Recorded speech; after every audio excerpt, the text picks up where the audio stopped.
I would like to invite once again everybody to please stand to honor the gospel.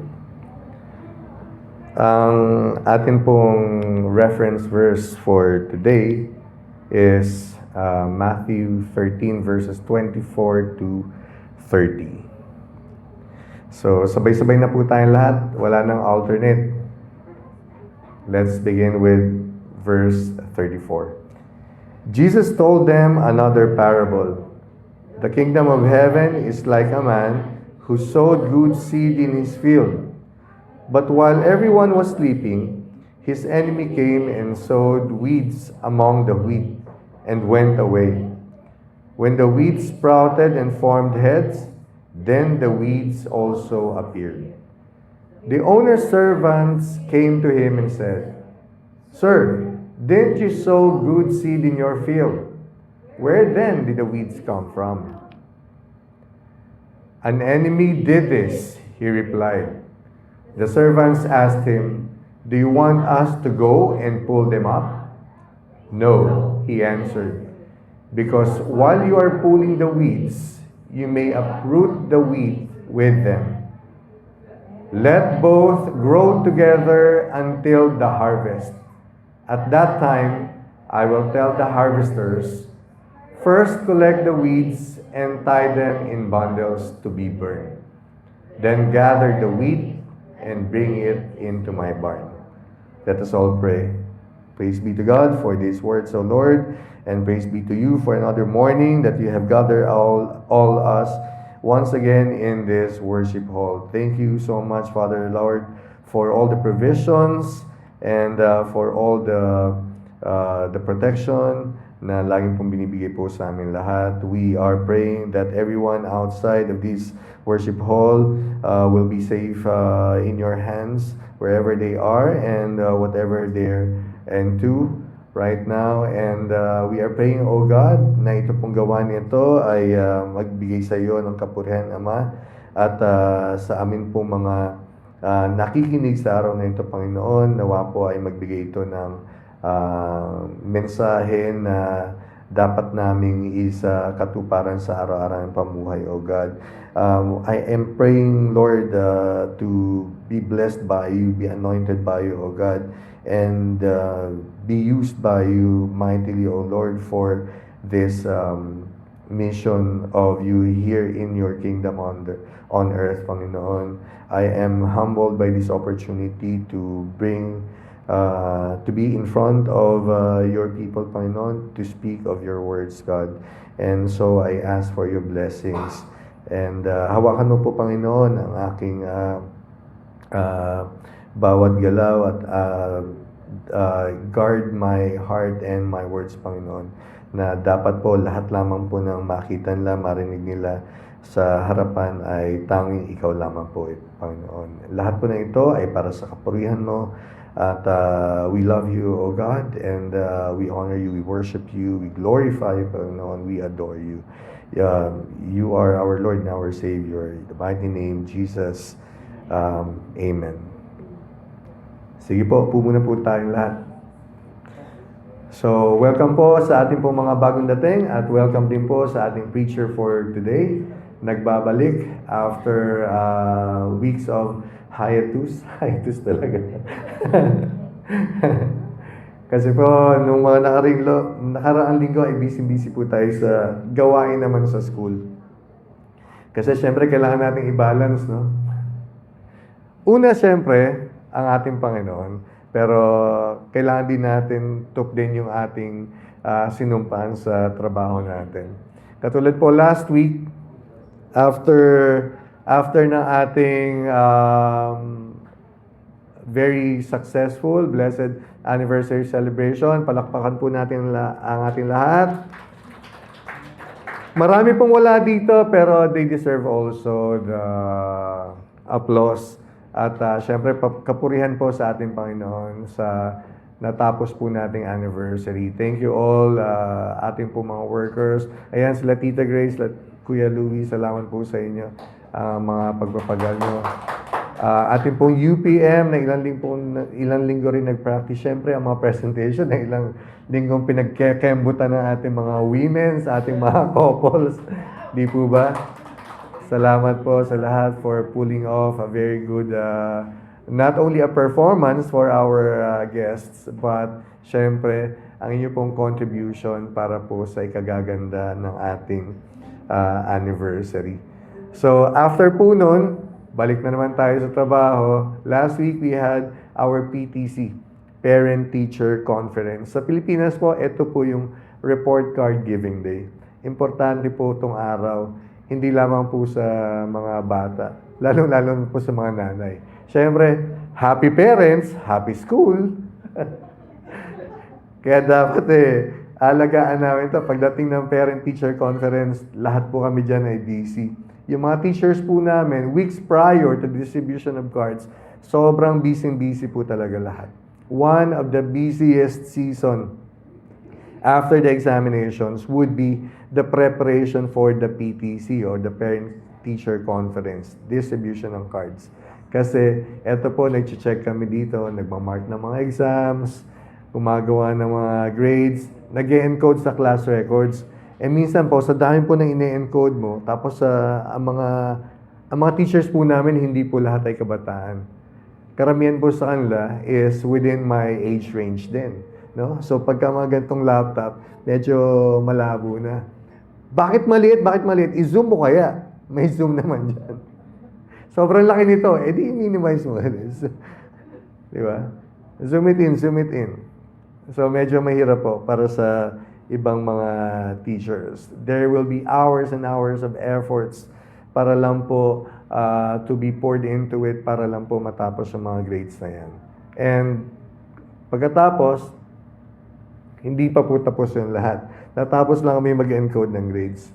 Kasi before we could celebrate yung pag-encode po na aming mga grades, lalo na po sa amin na wala po kaming parang hindi kami online or nag-encode ng mga grades.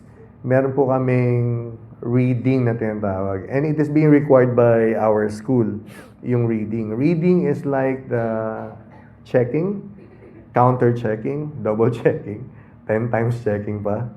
Gusto nila. So, this is to ensure that all the encoded marks are correct. Now, from the class record, the grading sheet to the summary of grades, and then finally, summary of grades to report cards. So, ang dami po yan. Buti nga ngayon, ang DepEd, since we are following also using the Philippine curriculum, wala na po silang tinatawag na banig. Yung banig po yun, summary po yun, from the first up to the last quarter. So, meron kaming grading sheet dito, tapos binabasa po yan dun sa banig na tinatawag. Tapos, bago yung report card, para sigurado lahat. Kasi, on several occasions in the past, may mga na-witness na po ako. Mga instances involving students receiving a lower mark na dapat mas mataas dun sa nakuha nila. Okay naman, baliktad. Nakakuha ng mababa, nabigyan ng mababa, dapat mataas yung kanila pong grade. Tapos merong magkakasunod na pangalan, pareho yung last name, nagkakapalit pala. Sapagkat itong si teacher, yung dapat na para kay Rosen de la Cruz ay napunta kay Rosel de la Cruz. Nababaliktad po. Minsan kahit nakambal, hindi pareho ang intellectual ability, no? So, merong mga pagkakataon na yung mga bata unfairly natatanggal sa honor roll kasi mali yung mark na ipinasok. O kaya naman, hirap ipaliwanag. Kasi madaling solusyonan yun na wala sa honor roll. Sige po, babaguhin po namin yung grade, nagkamali po. Honest mistake. Sasama sa honor roll. Okay? Walang problema. Ang masama po, pagka nasama sa honor roll, dahil sa pagkakamali, tapos i-rectify mo yun, matatanggal sa honor roll. Buti kung advisor ko ay tiyahin ko. Okay lang yun. Di ba? Madali siguro mailusot yun. Di ba? Kahit mawala ako sa honor roll, okay lang. Pero talagang pinag-iingatan po namin yan. Kasi itong mga errors sa grades na to, pagka naka-reflect na sa mga records ng mga bata, unforgivable po yun. Basta na i-release mo yung card, na i-release mo yung Form 137 na yan, mahirap na po. Mahirap na. Integrity po ng teacher ang nakasalalay doon. Kaya dapat, susumbong sa ministry, may mga ganun pa. No? Kaya dapat, lagi namin iniisip yan, minamanage namin talaga yung trabaho namin na yun. Specifically, in the checking of the grades, importante pong i-manage namin mabuti yan for accuracy. Para sigurado na yun nga, lahat ng marks nila, ang grades, na encode correctly, na record correctly, at wala ng error sa mga computation. Kasi, sabihin natin po nagkamali, madali pong magbago ng grade eh. Sa card, iba, dati nilalagyan lang yan ng correction tape. Ngayon, i-reprint mo lang yan after mabago. Pero hindi po natin mahirap siguro mabago yung negative impact noon sa bata pagka binawian mo nung grade nila. Siyempre, pag nagka-impact yun sa bata, psychologically, pwedeng magkaroon ng effect yon sa kanilang academic performance. Di ba? Tapos, kailangan din po dyan yung fairness. Dapat consistently fair ang pagbibigay mo ng marka sa mga bata. So yung pagre-read po namin, yung reading na ginagawa namin, yung pagre-review namin, nakatulong po yon para makita yung mga inconsistencies din. Tsaka, pagka teacher po, matapos nila magbigay ng grade, sinasubmit po sa amin yan. Kami naman, tinitingnan namin, baka mamaya may mga bias din sa pagbibigay ng grade. No?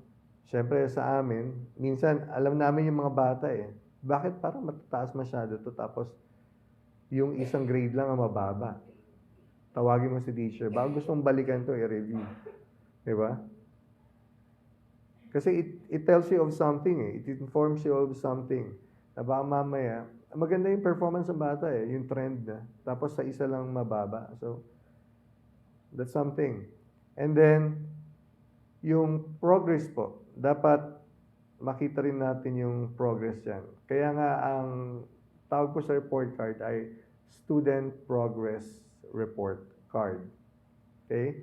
Para nalalaman din po natin yung mga area kung saan siguro kailangan ng isang bata ng additional support o kailangan ng isang bata ng konti pang boost o kaya kailangan pa ng isang bata ng challenging task. Kasi po, ang education po natin ngayon ay hindi na one size fits all. Dapat na-address din natin kung ano yung individual needs. Mahirap po sa ibang teachers yan kasi titingnan mo lagi kung ano yung kailangan nung learner mo sa isang buong klase. If you're handling like a class of 35 to 44 to 45, mahirap po yun, no? Na i-tailor fit sa bawat isa. Pero hindi naman sa lahat. Kasi merong para sa lahat, but for some learners who would need special attention, meron tayong may inclusion program na rin po tayo ngayon. Students not only with learning difficulty are in class, tapos yung mga advanced students, meron yan. Tapos meron po tayong mga students with special needs. So iba pa rin po yung kanilang educational plan na tinatawag namin. Yung approach ng mga teachers para doon. And then also, we'd like to manage this work for accountability. Dapat yung mga teacher, baka mamaya pagharap nila sa mga magulang, ba't mababa to? Taasan mo. Takot naman si teacher, tinaasan nga. Pagka na-release na yung grade, yun na po yun. Dapat accountable din yung mga teacher. So yung ganyang practice po, tinitingnan namin yan. Kaya dapat nire-review yung mga grades na yan bago lumabas. Para ma-identify mo na kung may mga issues na dapat ayusin dun sa grading or grading policies, sa mga procedures na ginagawa namin sa loob. And then, of course, transparency. Inahahain mo lahat yung mga grades na yan eh. No? You want to be transparent to the students, to the parents about the process of marking their children. So, nakatulong po yung re-review namin, pag-read namin, para maintindihan ng parents, ng estudyante, kung how did the teachers arrived at those marks. No? And then the last one po is for decision making, specifically data-driven decision making. Lahat po ng policies namin ngayon at ang mga strategies namin, programa namin, or whatever plans we have for the class, for the students, for the school, must be data-driven. So, yung mga marks po na yan, mga grades na yan, it helps us identify and see the patterns, yung mga trends sa aming student performance. This also inform us of the areas of concern na dapat namin tinututukan bilang mga educators. So regularly, meron po kaming laging checking, reviewing ng mga grades na yan, ng mga marks. Para, yun nga, to ensure that we are providing accurate, fair, and equitable na mga pagmamarka para sa lahat ng bata. Excuse me.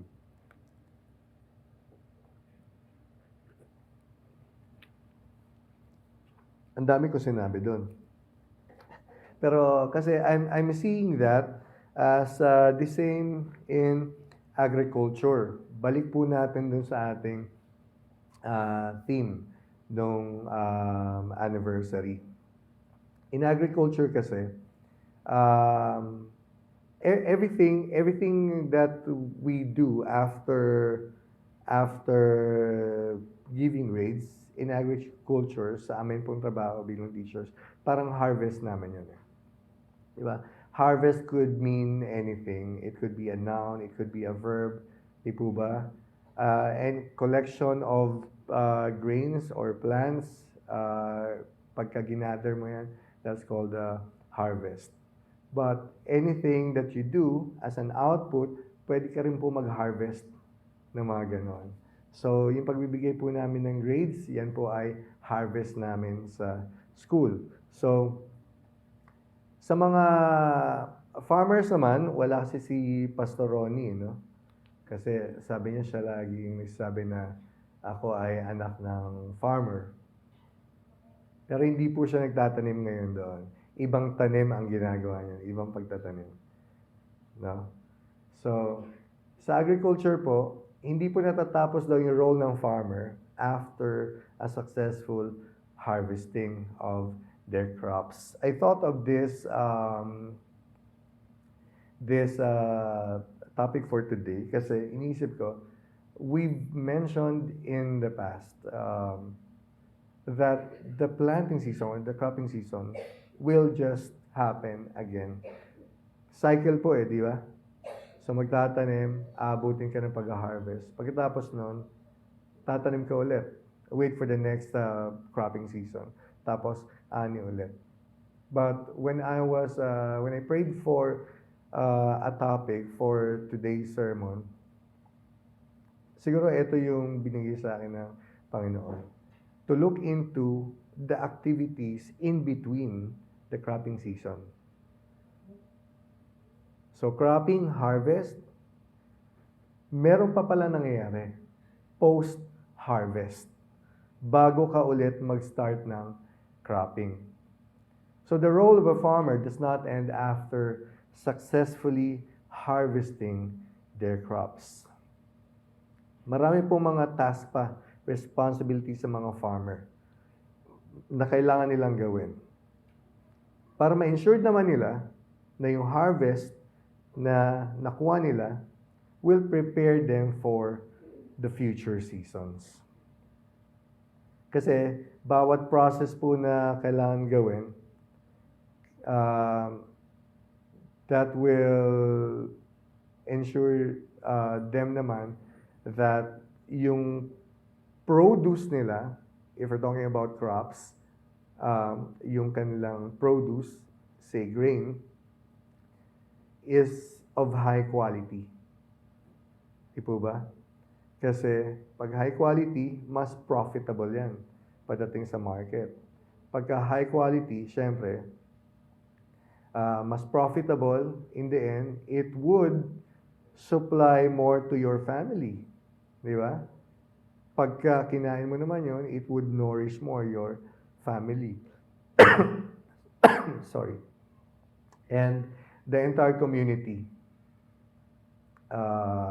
in general. Pero,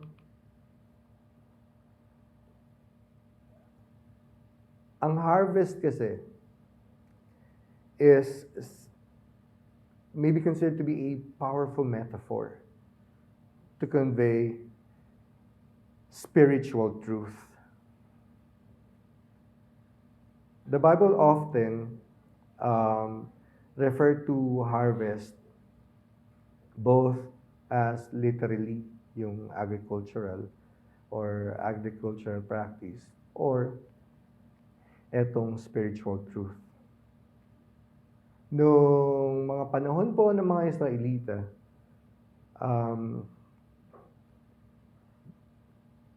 yung kanilang lugar is, the entire community, the society is considered to be agrarian society. Kasi dun sila kumukuha talaga ng kabuhayan nila. No? So, dun naka-anchor lahat yung kanilang kabuhayan. Ang success ng kanilang mga pananim, success ng kanilang mga crops. Parehong mic to, no? Yan. So, success pareho ng kanilang mga crops. So, after the harvest, ano yung ginagawa nila? Let us first read from Isaiah 9, verses 2 to 3.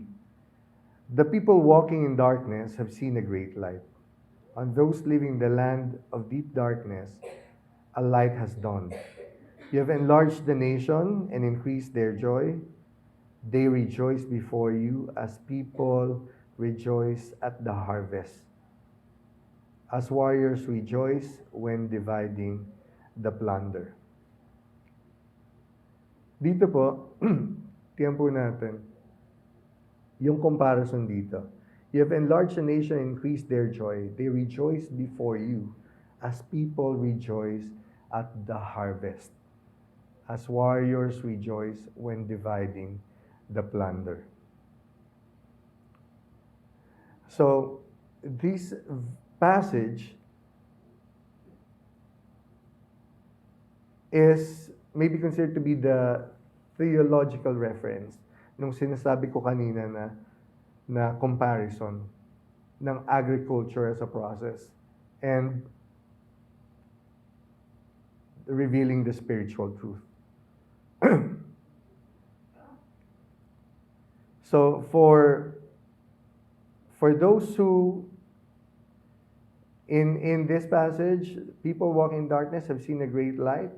Yes, but some of them have rejected the light that was offered to them. Diba? Nakita po natin sa story yan sa Judah, sa society ng Jerusalem. May mga story tayo narinig that after they've been offered the light na binigay na ni Jesus Christ, tinalikuran ng light na yan. So, they chose to turn into darkness. Pero para po doon sa mga iba na nag-repent naman, di ba? A light shone on them. So, in that case, people have rejoiced. At pag meron po na nagta-turn sa ating Panginoon, spiritually, harvest naman po yun. Di ba ba? So, yun po. May surprising joy doon. Para doon sa mga sinners, sa mga believers who chose to repent. para po sa mga kasalanan nila through the grace of God that was offered to them. Psalm 126 verse 5 says, "Those who sow with tears will reap with songs of joy." So, as such, no? So, ang harvest po will give you great joy because, kasi syempre isipin mo, after a hard labor, nandyan ang great joy. Similar to farming. Diba? Magtanim ay di biro, maghapon na kayo ko. Pero, lahat po ng lugar na sa kahit po sa ibang bansa, no? Hindi lang sa Pilipinas, ang mga piyesta po diyan, lahat 'yan tungkol sa harvest. Karamihan sa kanila tungkol sa harvest. Kasi after hard day's labor, andyan ang joy na sineselebrate natin, na merong thanksgiving. Okay?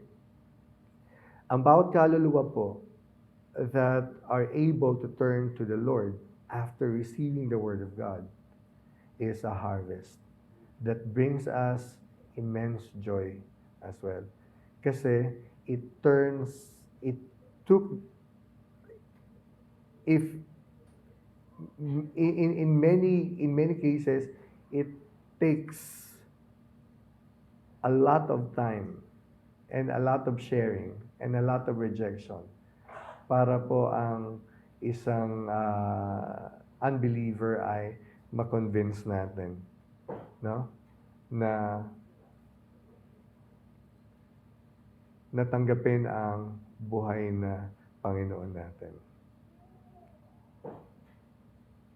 So, ang mga Israelite dati, kumbaga, ang pinaka-backbone talaga nila yan, yung kanilang mga pananim. Trigo. Tama ba? Trigo? Wheat, no? Yan. Yun. Yung harvest nila ng trigo, pagka, sabi ko nga kanina, parang piyesta yan. No? Parang piyesta yan. Harvesting during their time, most especially. Ngayon parang hindi na eh. Kasi because of the machineries. Pero dati, it's said to be a bustling affair. Bakit bustling affair lang? Yung harvesting po nila dati, communal yan. Naabutan ko pa yan sa mga pelikula na luma. Pagka nag-harvest sila, yung parang buong community nila doon. Alam mo, ang hirap ng pagtatanim, pero parang may mga nagkakantahan dyan habang nag-harvest. Alam mo yung excitement? Outpouring yung excitement sa bawat isa, kahit na nagagapas sila, nakayuko silang gano'n. Some are even singing while reaping yung kanilang pong mga harvest. So there are teams of workers na naggagapas po ng kanilang mga pananim, no? So it's a communal effort. Tapos, ayan. Ito yung sinasabi ko, naggagapas sila ng ganyan, no? Lahat sila, magkasama sila. No? Pero pagkatapos nila maklear yung buo nilang pananim, dinadala nila ngayon yun. Hindi ka agad-agad sa imbakan. Medyo naabutan ko pa rin po lumaki ng probinsya. Yung mga dinadaanan namin doon, in fact, nung ako po nag-aaral, dumadaan po ako sa bukid ng elementary. Sa mga, tumutulay pa ako sa Pilapil. Ha? Yeah.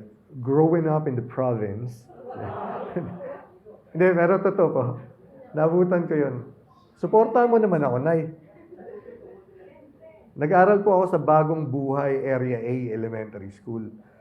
So, nagsha-shortcut po kami yan sa Palayan. So, meron po doon mga tambak ng mga parang straw. Dayami. Yan. So, doon po, hindi ka agad yan nilalagay sa storage. Kundi tinatambak muna nila kung saan. Okay? Tapos, aayusin pa kasi nila yun eh. Magsosort pa sila doon. Yung process po na yun ay para sa dun sa mga mga bigas or sa panahon ng Israelites yung mga trigo, tapos yung mga straw lang, tapos yung iba ng mga damo. Kasi po pwedeng nag-ani tayo. Lahat tayo nag-celebrate dahil sa ani. Pero hindi natin alam pala, bawat ani natin, kasama po nating na aani yung mga damo. Hindi po kami basta-basta nag-release ng grades. Kasi baka mamaya, nabigyan namin ng honor yung hindi pala kasama sa honor. Sa pag-aani po natin, hindi natin nakukuha lahat ay grains lang. May kasama po siyang mga damo. Okay? In the ancient practice, meron po silang ginagawa.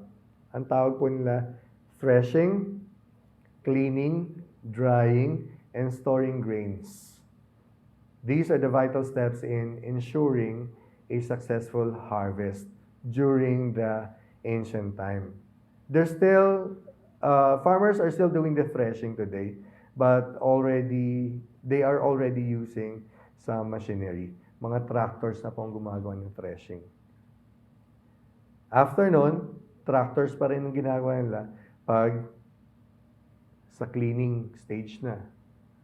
Ang drying stage, hindi ko alam. Pero kung anong ginagamit nila dyan. Pero dati po ang drying, sa amin po sa Bulacan, nasa gilid lang yan ang daan. Pati po sa Nueva Ecija, Cabanatuan, kasi may mga kamag-anak kami dyan, nasa gilid po yan ang daan. Nagdadaan na ng mga sasakyan. Sa Batangas, nakakita rin ako dyan. Nilalatag lang nila sa gilid ng daan. Hanggang one lane na lang matira sa mga sasakyan. That's how they do the drying of the grains. Tapos, bago pa lang po nila, ilagay sa storage yung mga grains na yun. These crucial post-harvest activities, these are crucial for maintaining the quality daw of the crops, managing the farm effectively, and optimizing profitability. And the same must the church do, must we all do, when it comes to the spiritual harvest. Gusto natin i-manage yung mga harvest na yun para effective, para ma-optimize natin, para maging profitable. In what way will they be effective and profitable? In what way are we going to be effective and profitable? Because aside from, like I said, harvest could mean a lot of things. The spiritual harvest does not only mean ang mga bagong turn po, ang mga bagong binyagan na born again. Tayo, kahit na matagal na, tayo po ay spiritual harvest pa rin. Ang expanded Bible study groups po natin ay isang spiritual harvest yan. Kasi patuloy tayo doon na nagmamanage ng ating mga pananim, no? Para sa susunod na season. Kaya, ang pinakamalaking tanong ko nung nag-aaral ako nito, anong relation? How do these processes correlate to us as Christians, us as believers, us as the church? Isa-isahin po natin. Threshing is said to be a labor-intensive process that could be accomplished using various tools and techniques.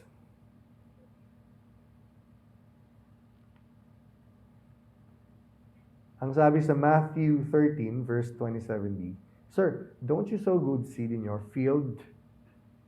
Where then did the weeds come from? So clearly, ito pong passage natin, sinasabi that the weeds grow alongside our produce, yung ating pananim. They grow alongside. Explicitly, it's like believers and unbelievers are growing together. Totoo naman po, magkakasama naman tayo. We only live in one world. There's only one earth. Diba? Magkasama po tayo. We live side by side. Believers and unbelievers. But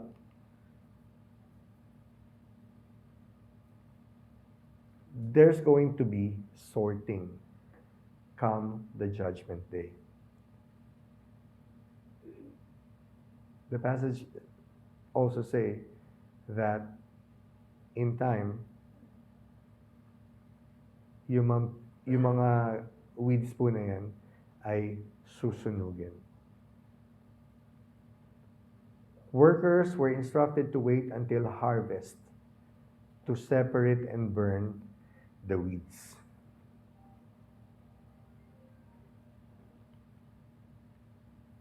(28b to 29). The servants asked him, "Do you want us to go and pull them up?" "No," he answered, "because while you are pulling the weeds, you may uproot the wheat with them." This was the instruction. Hayaan mo lang sila. Diba? Hayaan mo lang sila dyan. Kasi, pagka in-uproot mo, baka madamay pati yung ibang wheat. So, mag-antay tayo ng harvest time. But because of this,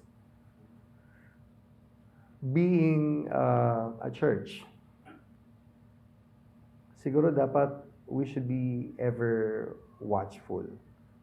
No? Because there's going to be infiltration of false teaching.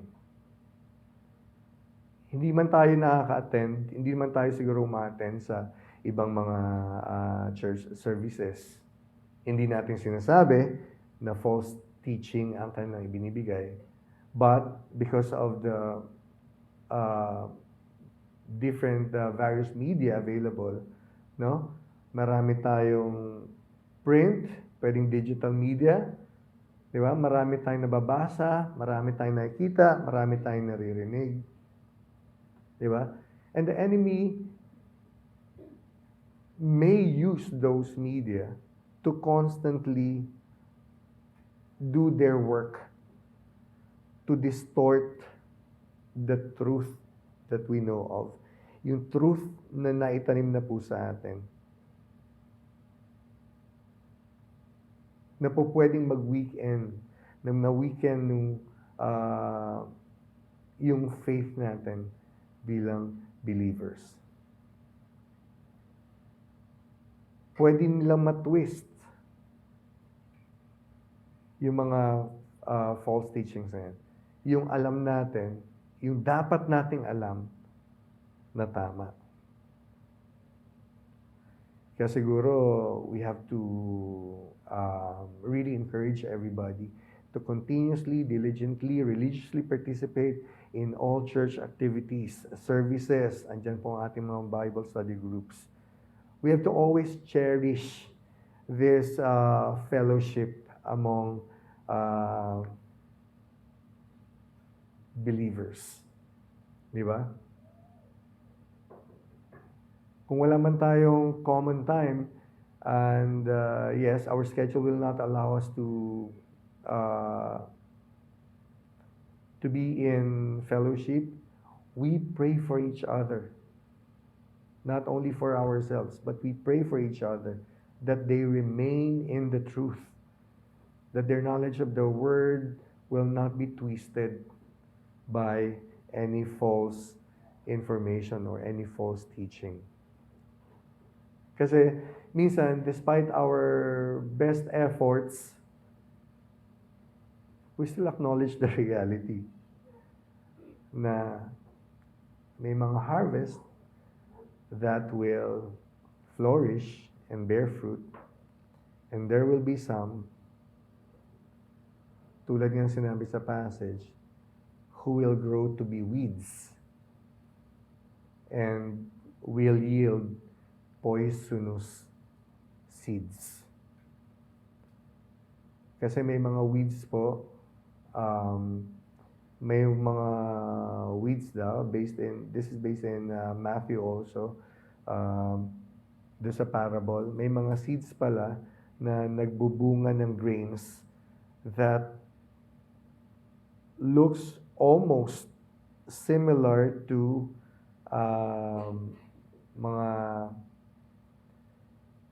mga anis, yung medyo maliit na grains na ang anis ay ginagamit din po yan, no? It's also a crop. Pero may mga weeds pala na halos ganun din ang itsura ng mga bunga nila. So baka mahalo yung edible sa hindi edible. Diba? Some will flourish and bear the fruit, while others grow weeds and will yield poisonous seeds. In Micah 4 verse 12, it says, "But they do not know the thoughts of the Lord." Lord, bakit sabi sa parable, wag muna na bubunutin yung mga weeds na yun? Ang sabi dun sa mga workers, hayaan nyo lang siya. Pabayaan nyo lang. Tsaka na, antay tayo ng harvest. Ko, napaisip din ako bakit nga ba hindi? But they do not know the thoughts of the Lord. They do not understand His plan. That He has gathered them like sheaves to the threshing floor. Okay? So, clearly, we are being told to be patient. We have to remain patient. Basta magtiwala lang tayo. Whatever the Lord's plan is. Okay? Kasi ultimately, He will bring order. Kahit na gaano pa kagulo, He will bring order to this world and will put evil in its rightful place. Paano natin nasabi yan? Kasi nga, after the harvest, sabi, susunugin daw yung mga weeds na yun. Pero sino magsusunog? Do we leave it to Christ? Do we leave it to God? Do we do it ourselves? We as workers of His vineyard? Let us read from Isaiah 41, verses 13 to 15. "For I am the Lord your God, who takes hold of your right hand and says to you, 'Do not fear, I will help you. Do not be afraid, you worm Jacob. Little Israel, do not fear, for I myself will help you, declares the Lord, your Redeemer, the Holy One of Israel. See, I will make you into a threshing sledge, new and sharp, with many teeth. You will thresh the mountains and crush them and reduce the hills to chaff."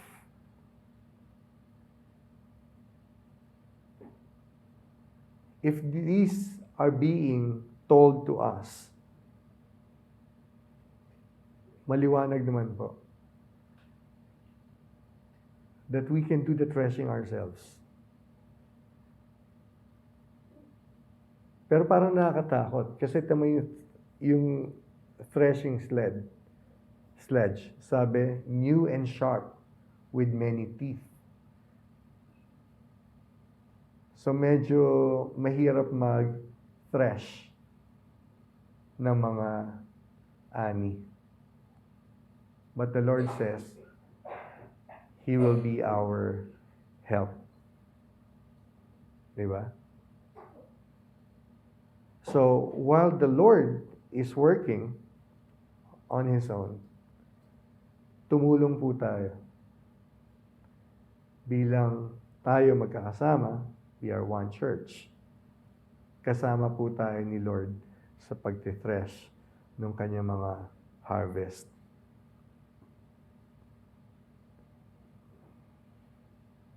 Amen?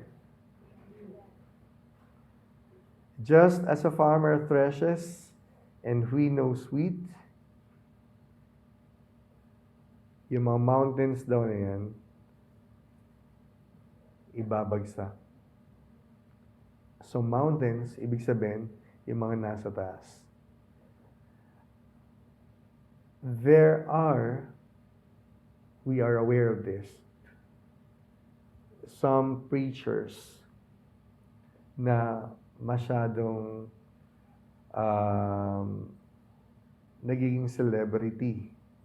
No, hindi naman natin nilalahat. Pero kilalang kilala sila. Pero yung discernment ng Lord, ibibigay sa atin yan. Through His Word. Para makita natin kung sino yung mga nasa taas na yon. But among us, in this very small community of believers, meron din po tayong kailangan na i-crush. Meron din tayong kailangan na i-thresh. Does it have to be another brethren? Hindi po. Pwedeng tayo mismo. Because a part of us, as a believer, needs threshing as well. Amen? Pagka magantong pagkukorek, hindi lang po lagi yung kapwa natin kagad ng tinitingnan.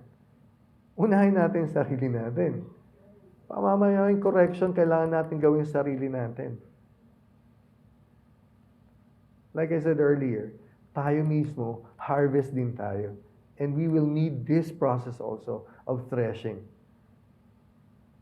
Okay? So we look into ourselves. And then we look at our surroundings. Para makita po natin who and what needs to be threshed. I will make you into a threshing sledge, new and sharp, with many teeth. The Lord will enable us. He will empower us to do the threshing.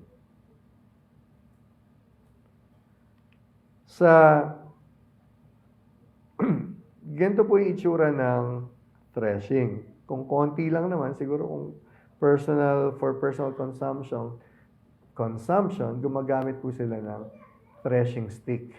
Pagka maramihan na, nakakita na po ba kayo ng ganitong site? Nag-agree si Ave. No? Meron ganyan ba sa bukid nun? Yan. Nakatali yan, may poste yan sa gitna. Tapos nakatali doon yung ng kahoy. Yung mga baka. Tapos ikot-ikot lang sila ng ganon. Tapos meron silang hinahatak na threshing sledge. Yun po yung nag-ikot-ikot dyan para ma-separate yung yung mga grains. No? And this is what they do for large quantities of harvest. Ginagamitan na nila ng mga baka. Okay? Pero, sabi nga doon sa passage, literally po, para maging efficient yung threshing sledge, nilalagyan po yan ng mga bato yung nilalagay nila dati. Ayan. Mga bato po yan, hindi po yan yung mga puka shells na pinupulot na sa dagat. Para closer, yan, makita natin. Alam mo, parang maliliit na, bitak na mga marbles. Yung mga matatalim po na bitak na yon, nilalagay nila dyan sa mga pagitan na yan. Yun ang ginagawa nilang threshing sledge. Pero syempre, ngayon nga, may mga makinarya na. Kasi social na tayo. Makinarya. Social na. Hindi na makinarya. Social na eh. Wala na mga ganito siguro. Makinarya. Siguro mga nasa museum na lang ito. No? Ganyan po itsura ng threshing sledge. Okay?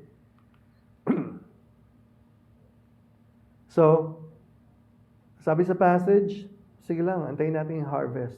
And then, when the harvest comes, lahat po na yan, we'll throw them on to the threshing floor.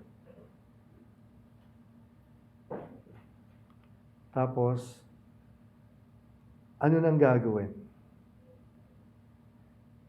The comparison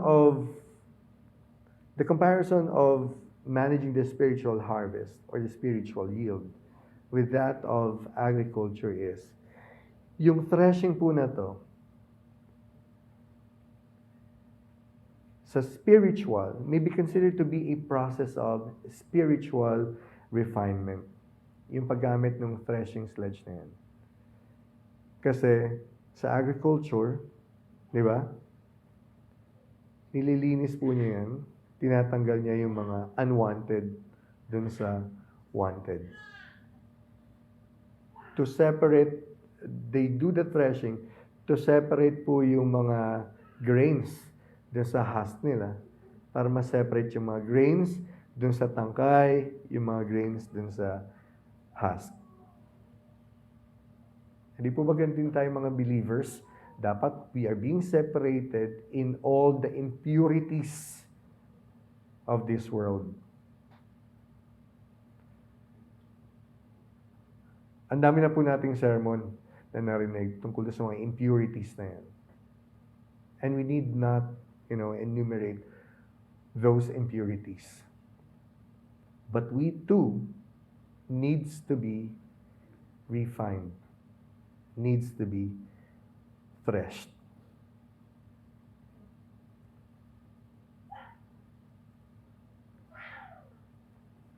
The threshing may somehow be also connected to the tribulation period. Paano? Saan nandun yung relation? Just as threshing separates the valuable grain from the chaff, the tribulation period will be a time when God will separate true believers from those who are not. It will be a time of intense spiritual testing and purification, where believers' faith and character will be refined. Parang taming season to sa mga believers. Matthew 24 verse 21. For them there will be great distress, unequaled from the beginning of the world until now, and never to be equaled again. This is about the destruction of temples in the story in the book of Matthew, and the signs of the end of times. Trials and tribulations are part of God's plan to refine and purify His people. Yan naman po ang divine purpose, di ba? Yan ang divine purpose kung bakit tayo, kahit mga believers na tayo, dumadaan pa rin sa mga trials and challenges in life. But, again, may reminder naman, just be patient. Because during difficult times, trusting that God is working to shape us and mold us, yun po ang ating dapat na panghawakan lang. Kasi ultimately, The goal is to produce mature, Christ-like individuals who are fit for the kingdom of God. Christ-like individuals, we must be fit for the kingdom of God.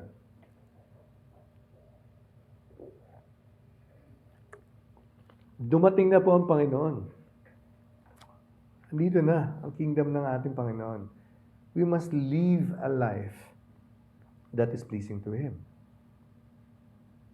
Fit for His kingdom.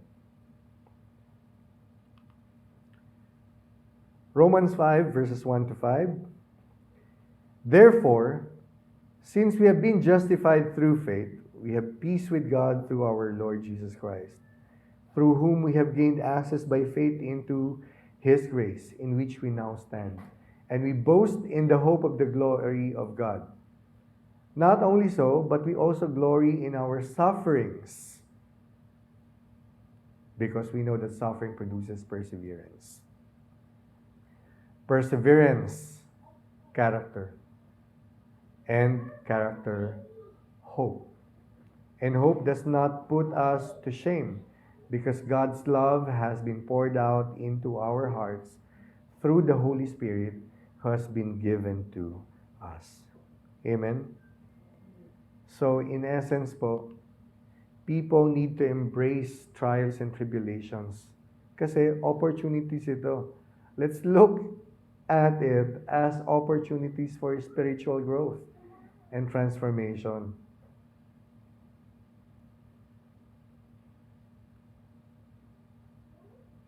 Minsan nakakalungkot man isipin, no? Lahat ng may mga kilala tayo who are, passing through a dark stage in their life. Pero, honest to goodness, kahit ako, nakikita ko po yun as an opportunity to present to them Jesus Christ. Diba? Because I believe it would be an opportune time para magkaroon siya ng spiritual transformation. We need to trust in God's sovereignty and persevere through difficult times, knowing that we are being prepared for a greater purpose. Sa Olympics, isa po sa laging nag-rank sa taas ay ang China. In one documentary, I have seen the Chinese gymnasts. Nakikita lang po natin yung ilang minutes nila na sumirko-sirko sa ere. Nagtumbling-tumbling sa ere. Nanalo ng medal. Pero hindi natin nakita, lalo-lalo po sa training ng mga Chinese. 3 years old pa lang, ha? How young is Yara now? How young is Yara? 5? Sa kanila po, 3 years old pa lang, siniseparate na pala yan sa family for the training. Parang weekly lang ata yung pinapauwi. Yung nakikita natin na sa film, yung depiction sa film, ng mga karate, mga judo, mga Chinese na training nila, totoo po yun, naka-house po sila, naka-isolate sila, mga bata pa. Tapos, meron lang silang oras, araw, schedule para umuwi sa magulang nila. Diba? These trials, the challenges in life that we go through, are preparing us for a greater purpose.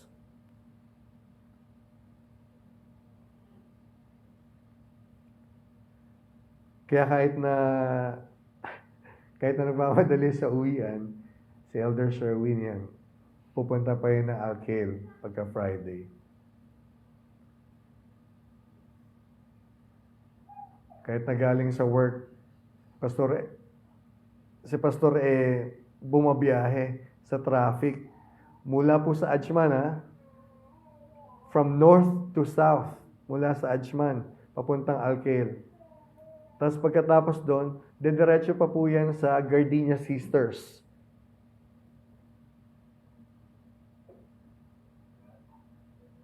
Pero yun pong mga yun ay preparation lang for the greater purpose of their life. And we must embrace such.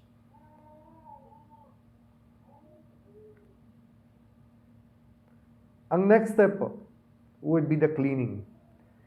This process involves winnowing, a technique that separates the grain from the chaff.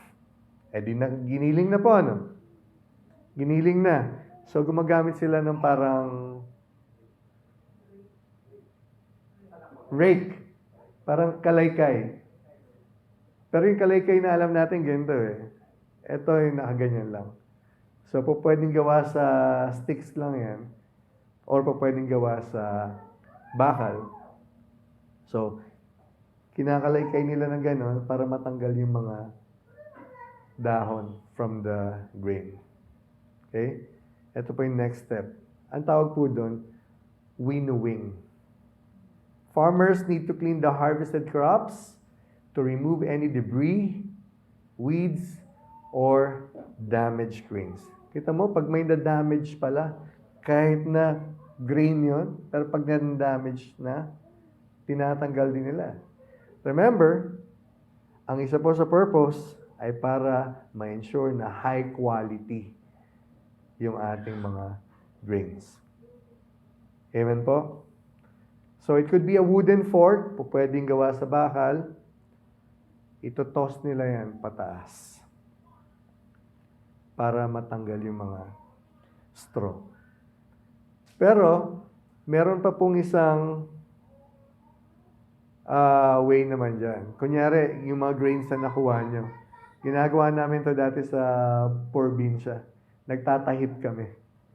Kaya may mga bilao po.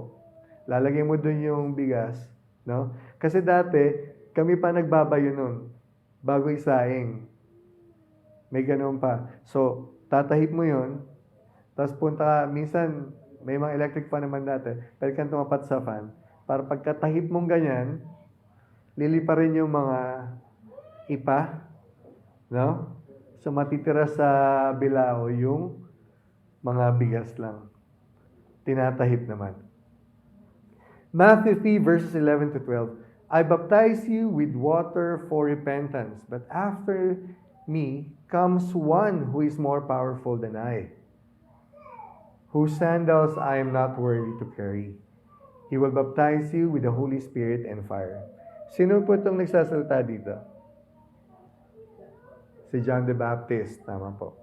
Preparing the way for Jesus Christ.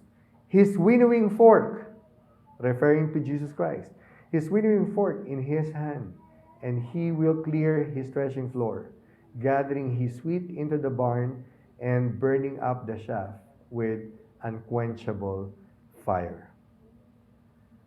So, ang paghuhusga po ay nasa kamay ng Panginoong Hesukristo.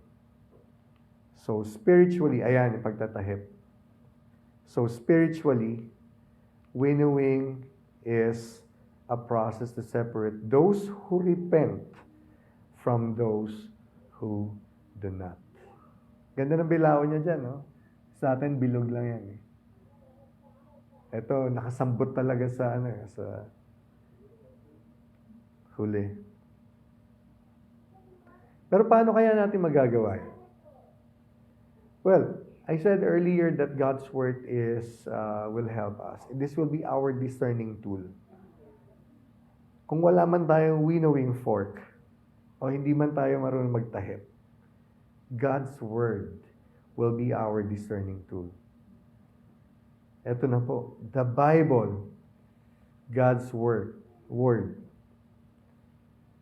Ito po ang gagamitin natin because it sifts through the teachings and beliefs of the world, separating truth from the false. Separating truth from the false. The Holy Spirit is often described as a divine wind, exposing sin, and illuminating truth. So, kumbaga, the Holy Spirit, siya mismo, acts as a winnower.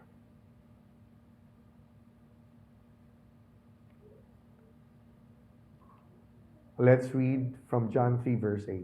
The wind blows wherever it pleases. You hear its sound, but you cannot tell where it comes from or where it is going. So it is with everyone born of the Spirit.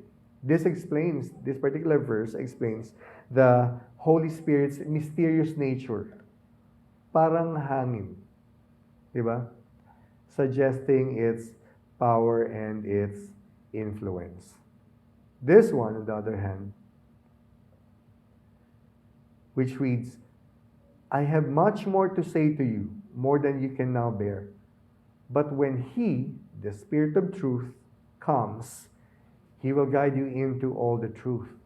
He will not speak on His own. He will speak only what He hears. And He will tell you what is yet to come. Romans 16, verses 12 to 13. This passage is highlighting the role of the Holy Spirit to eliminate truth and exposing falsehood. He will tell you what is yet to come. He will speak only what He hears. Amen? Kung naunawaan po natin yung biblical concept ng winnowing, then we'll be able to gain deeper understanding and appreciation nung judgment na ibibigay ng Panginoong Diyos.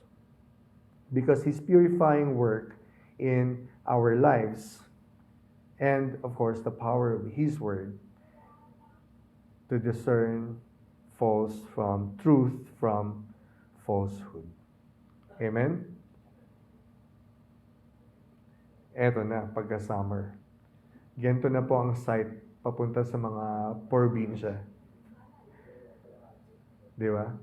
Nag-aantay ka pa kasi kung may kasalubong ka, mag-aantay ka pa na tadaan doon siya sa lane na yan. As in, literally po, sa harapan po yan ng mga bahay nila, sa kalsada na. National Road. Tama po, sa mga highway. Sa mga highway mismo yan. Naglatag pa yan talaga sila.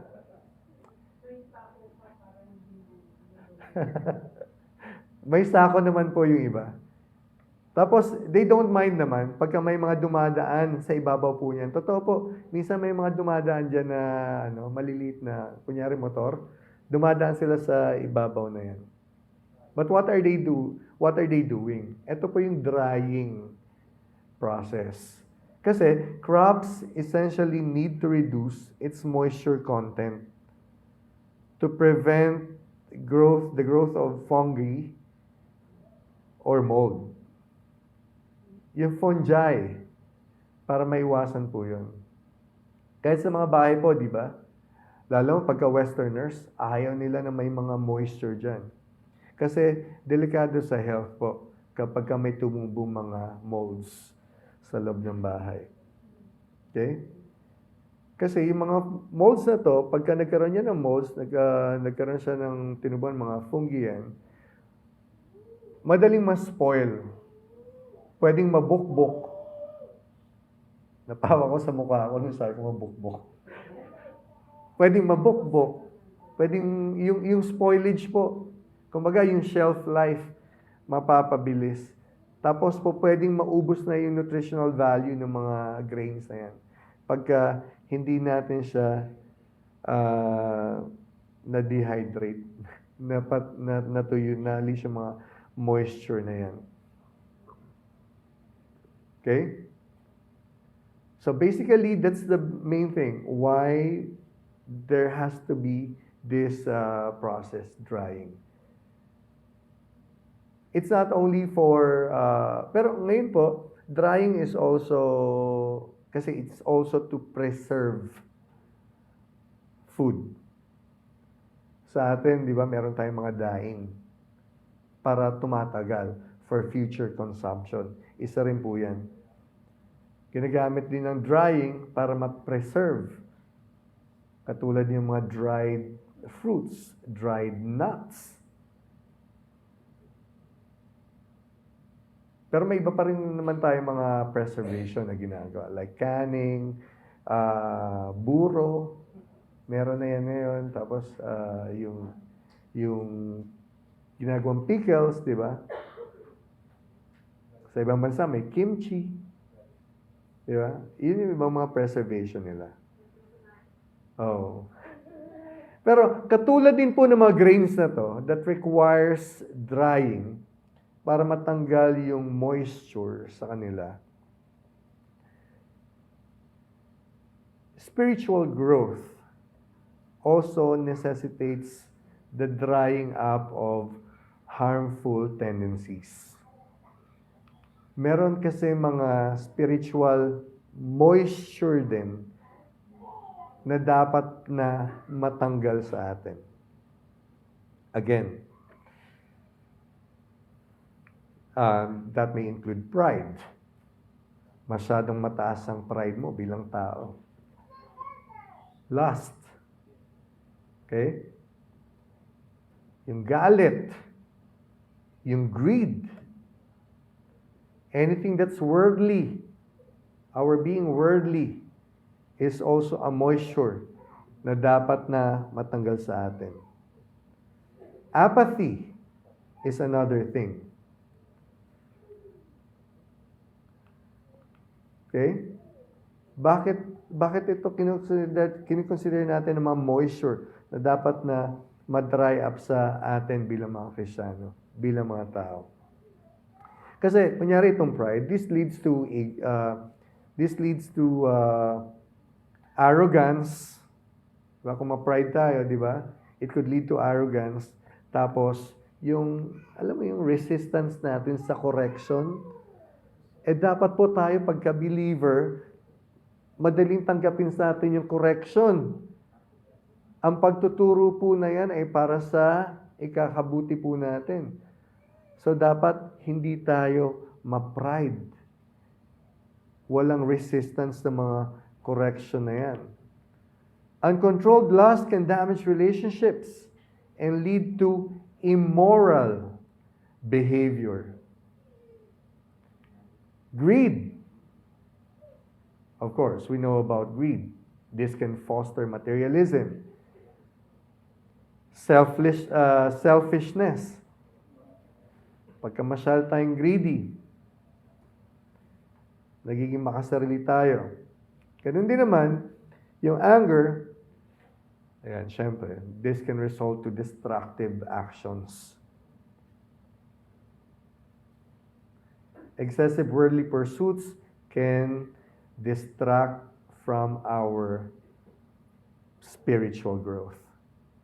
One moisture na dapat matuyo sa atin bilang mga Kristiyano. And spiritual apathy, I think this is the most dangerous of all. Bakit pinaka-dangerous ito? Kasi this can suppress a believer's enthusiasm. Enthusiasm niya para sa Panginoon at para sa salita ng Diyos. Alam mo yung pagka nawala sa iyo yung concern, na lumago, nawala sa iyo yung concern para sa fellowship, nawala sa iyo yung concern para magbahagi ng salita ng Panginoon. Very dangerous this is. It's a state of indifference or lack of interest in spiritual matters. When we as believers, lalong-lalo na, become spiritually apathetic, na wala po yung concern natin spiritually, kasunod yan, mawawala na rin natin yung enthusiasm para sa Panginoon. There will be no more enthusiasm in His Word. It will weaken our faith. So, dire-diretso na po yan sa decline ng ating spiritual life. Kaya nga hanggat maaari, tayo bilang mga concerned brethren, lagi tayong nangungumusta. No? Hindi man natin sinasabi na nagwi-weekend na yung kasama natin pag wala sila sa church. Pwedeng busy lang sila. Di ba? But just the same, kumustahin natin sila.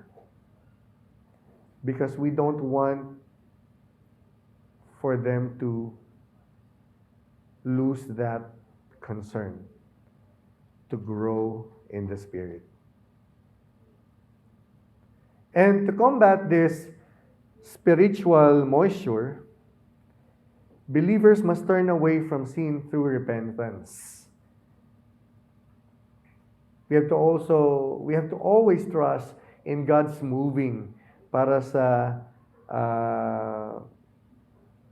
we hold on to that transformative grace of the Lord. Di ba? Basta tayo, sunod lang tayo. Di ba? Sunod lang tayo ng sunod. We have to always seek His guidance through prayer. Kasi po, pwede naman panghinaan din tayo ng loob. Dahil alongside, andyan ang mga challenges natin. Diba? This one, we have to always immerse ourselves in His Word and foster relationship with fellow believers. Kaya alam niyo po, importante po ang fellowship. Fellowship among fellow believers is very important because this is an opportune time to motivate each other, encourage each other, and study the Word of God together. Amen? Obey, seek, immerse, and foster. By addressing all these areas, we will be able to continuously enjoy, experience the spiritual growth, the spiritual maturity, and a fruitful Christian life. Let us read 1 Peter 1, verses 22 to 25. Now that you have purified yourselves by obeying the truth, so that you have sincere love for each other, love one another deeply from the heart. For you have been born not of perishable seed, but of imperishable, through the living, enduring Word of God. For all people are like grass, and all their glory is like the flowers of the field. The grass withers, and the flowers fall, but the word of the Lord endures forever. Amen? Si Peter po yung nagsasalita dito. Comparing believers to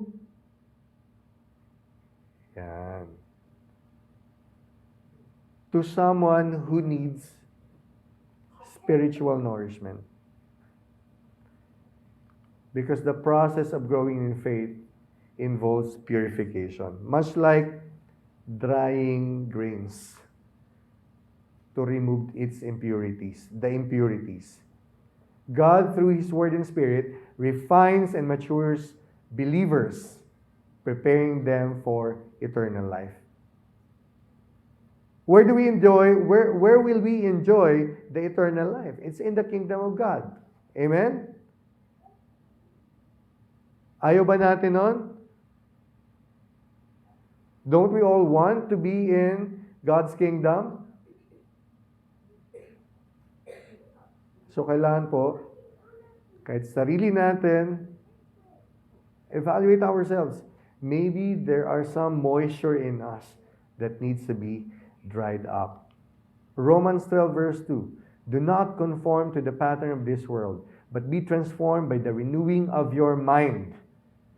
Then, you will be able to test and approve what God's will is. His good, pleasing, and perfect will. Amen? Ito pong isa na to, this highlights the transformative power of the Word of God and His Spirit. Kasi sila po yun.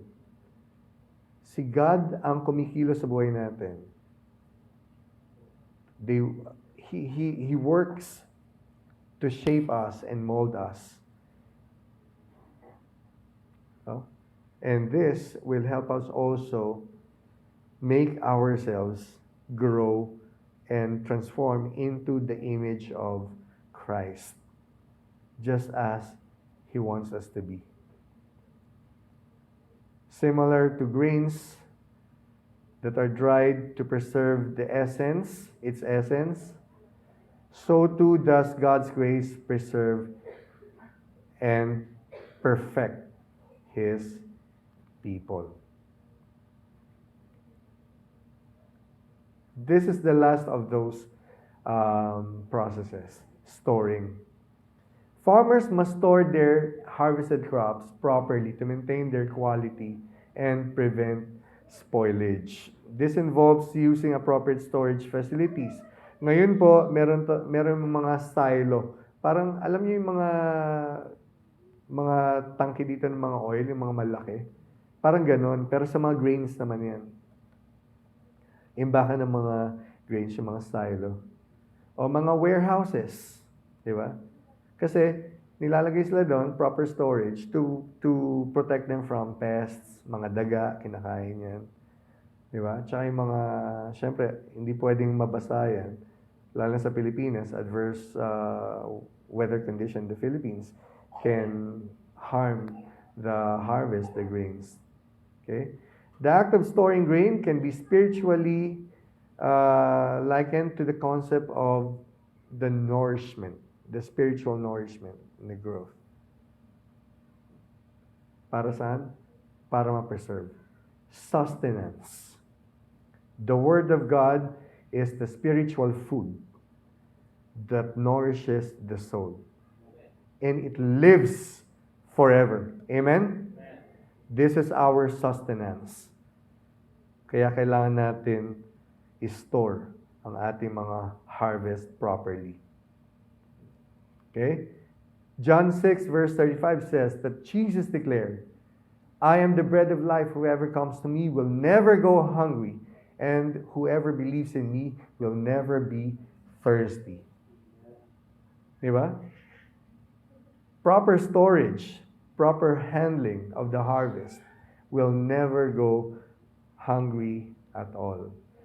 1 Peter 2 verse 2, like newborn babies, crave pure spiritual milk so that by it you may grow up in your salvation. Diba? Storing up the physical wealth. Matthew 6 verse 20, but store up for yourselves treasures in heaven, where moths and vermin do not destroy, and where thieves do not break in and steal. So this is an encouragement for all of us to invest in eternal treasures, not worldly, not material things, but faith, hope, love for each other, rather than any possession that this world can offer us. Tingnan lang natin what God is offering us. Because when we have all this, then we are prepared for whatever comes in the future. Kahit na ilang bagyo pa ang nakapila, no matter how many typhoons, biglang nag-English, automatic translation for our friend. Praise God for the time given to you. Brother Eric. Just as farmers store grain for future use, believers also should store up spiritual knowledge and wisdom to be used in times of need. When is the time that we will need spiritual knowledge and wisdom? Every time is. Every time is. We should not be wasting time to not share the word of God. Share the good news. So by nourishing ourselves with God's word and seeking to grow in faith, we can be ready to face whatever challenges may come our way. Amen po? So in conclusion, ito pong passage natin ngayon, the parable of the wheat and the tares, again, It illustrates the separation of the righteous from the wicked. We've seen its comparison to the threshing process, separating the good from the bad. 1 Peter 1:6-7 says, "In all this you greatly rejoice, though now, for a little while, you may have had to suffer grief in all kinds of trials. These have come so that the proven genuineness of your faith, of greater worth than gold, which perishes even though refined by fire, may result in praise, glory, and honor when Jesus Christ is revealed." This passage emphasizes the testing and refining of faith in us. Di po ba? This may be compared to the cleaning and the drying of the grains. 2 Corinthians 3, verse 18. "And we all, who with unveiled faces contemplate the Lord's glory, are being transformed into His image with ever-increasing glory, which comes from the Lord, who is the Spirit." Ito naman po, this speaks of the transformation in us, of us, into a Christ-like image. Parang process nito katulad naman dun sa storing of grains for future consumption. Pero ultimately, today's message is that God is working in the lives of us all to purify, refine, and prepare us for His eternal kingdom. Amen po? The agricultural process serves as a metaphor for a spiritual journey. Both processes require diligence, patience, and wisdom. And by understanding and applying these principles, believers can grow in their faith and become more like Christ. Before I end, ibalik lang po natin dun sa slide ko kanina. Why is it important to manage the work? As a result of our work in the ministry is the harvest. So why is it important that we manage the yield?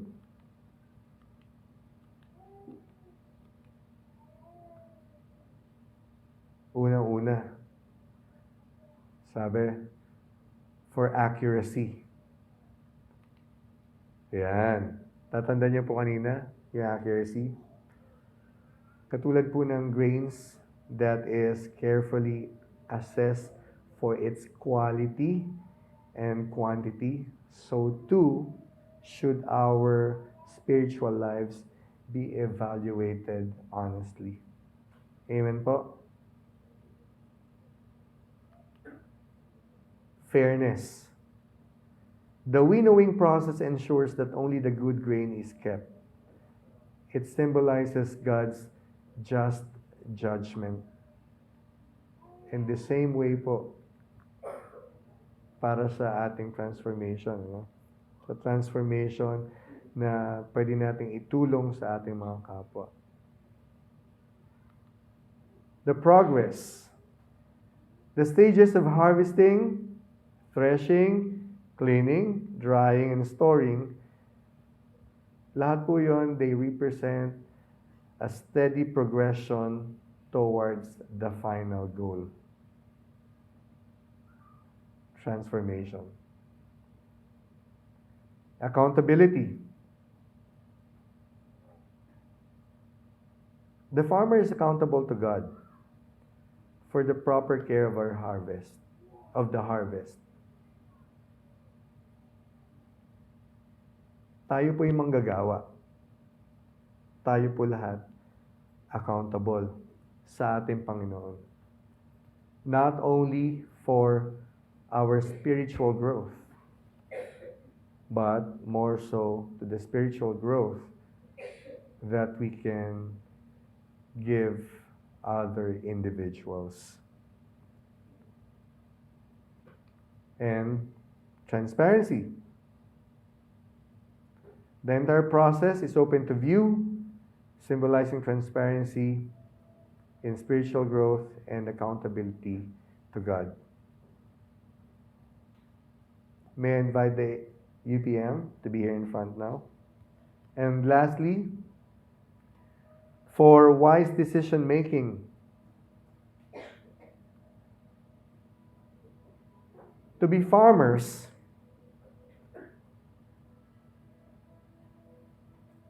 wise decisions need to be made after the harvest also, before, during, and after. Especially in threshing and storing the grain. We believers, on the other hand, must make the wise choices also in our spiritual lives. If we are so immersed in the word of God, the word of the Lord, it will give us the discernment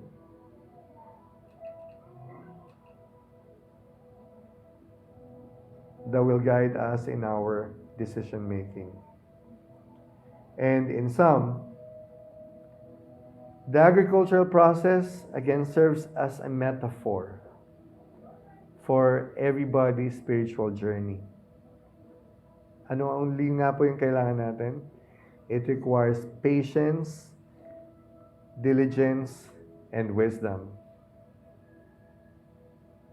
If you all understand these things, then